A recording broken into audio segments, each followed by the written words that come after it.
As you can see here, this starter is making noise, so I'm gonna open it and see what is the problem is. So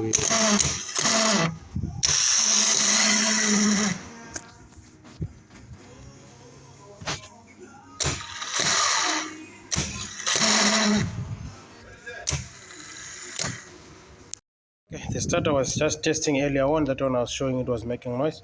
So the fault I found, as you can see, the Bendix is a little bit damaged on the front. The Bendix is damaged on the front, Bendix is damaged, and the brushes they're short. And also it was getting water inside the starter. So on the shaft where this Bendix running, it was rusted, so that's why it was struggling. So I put new Bendix, new brush box. So here is my starter. My starter is ready, so I can just test with you. Here's my negative, I put on the bracket. Here is my positive.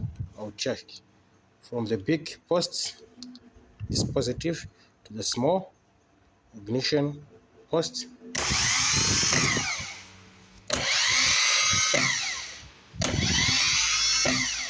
It's running, it's done, it's running like brand new.